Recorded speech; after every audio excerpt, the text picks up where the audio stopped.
Eh bien, bonjour à tous. Si vous nous rejoignez, nous sommes toujours en direct du Groupama Stadium à l'occasion du salon Your Future.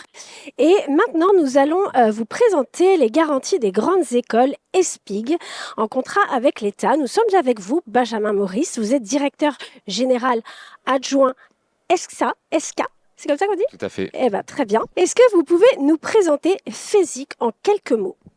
Alors, la FESIC, c'est une fédération de l'enseignement supérieur d'intérêt collectif. Donc, ça réunit 28 établissements membres qui sont des grandes écoles privées à but non lucratif et grandes écoles dans lesquelles on va retrouver des établissements, écoles d'ingénieurs, écoles de management et établissements formant aux sciences humaines et sociales. Quel est l'objectif de cette fédération, justement? Alors, l'objectif de cette fédération, qui a été créée il y a à peu près 55 ans, c'était de réunir les établissements portant comme valeur commune l'éducation comme un bien commun.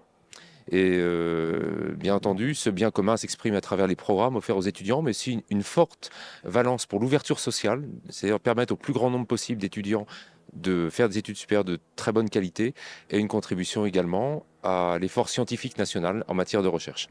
Est-ce que vous pouvez nous parler un petit peu des écoles que vous représentez? Oui, tout à fait. Alors nous sommes 28 écoles au sein de la FESIC, parmi lesquelles nous retrouvons 17 écoles d'ingénieurs, 7 écoles de management et 4 autres écoles qui sont dans les sciences humaines et sociales, comme dans la psychologie par exemple. En quoi l'ESCA se retrouve dans le modèle et les valeurs de la fédération, justement? Alors l'ESCA, qui est une grande école de management créée en 1909, a une caractéristique, c'est que c'est une école multicampus. Présente sur 10 territoires différents, 6 en France et 4 à l'international, avec un très fort sens du service au territoire, c'est-à-dire amener sur les territoires de l'enseignement supérieur de très haute qualité, mais aussi de la recherche, de façon à bénéficier aux étudiants, aux entreprises et réciproquement d'être en proximité des entreprises pour que nos étudiants puissent bénéficier de cet écosystème favorable.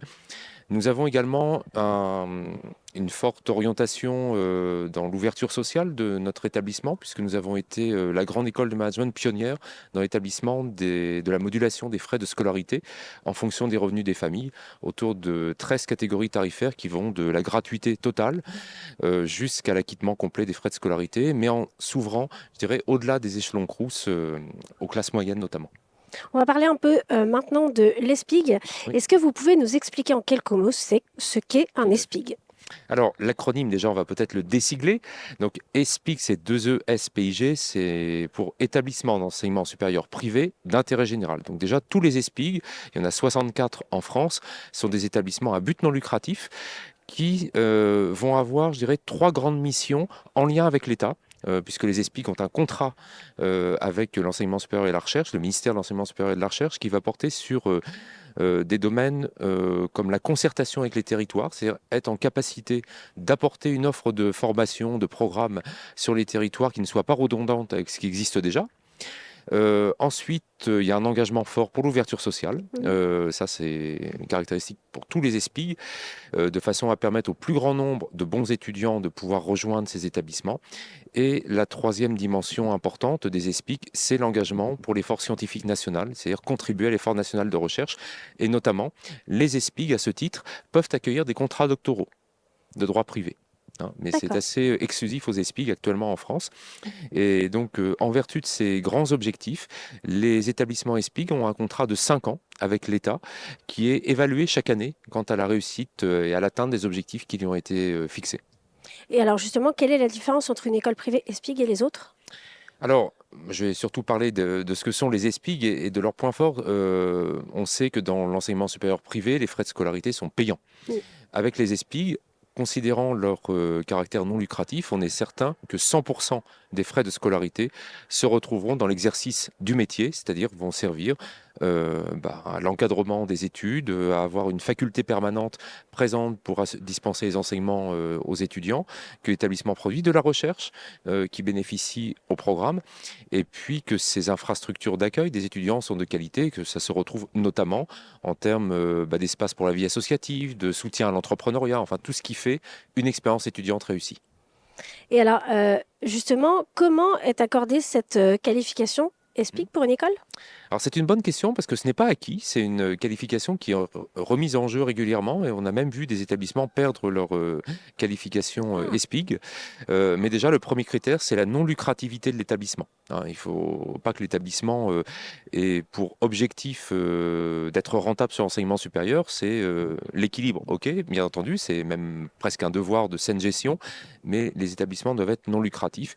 Et ensuite, les trois engagements que j'évoquais, c'est-à-dire s'engager pour la concertation territoriale avec les autres établissements d'enseignement supérieur pour avoir une offre de formation originale, un engagement fort pour une politique sociale, et puis un engagement également dans l'effort national scientifique.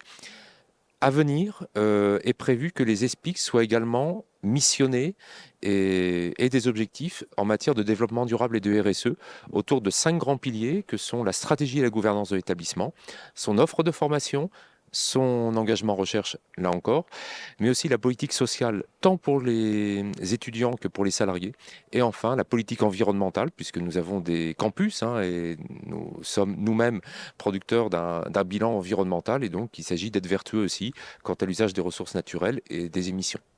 Et alors, combien il y a d'ESPIG en France? 64. 64. Ouais, 64 ESPIC, dont 28 inscrits à FESIC. Alors, pourquoi choisir un établissement ESPIG particulièrement pour faire ses études? Alors déjà, on sait que c'est un établissement dont la reconnaissance publique est très très proche de celle qu'on va retrouver à l'université, puisque les objectifs sont très similaires entre les écoles ESPIG et les établissements plus. Je dirais que dans le spectre du privé, on est le plus près possible de ce que pourrait appeler une délégation de service public, puisque les ESPIG s'engagent pour l'intérêt collectif.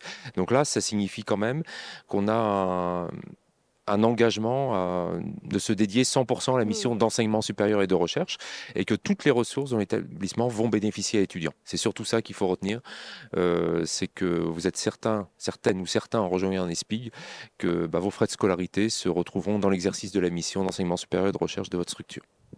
Eh bien, merci beaucoup, Benjamin prie. Maurice, pour toutes ces précisions et toutes ces Merci pour votre informations. écoute. Et puis, je vous souhaite un bon moment sur ce Merci salon. beaucoup. Merci à tous de nous avoir écoutés.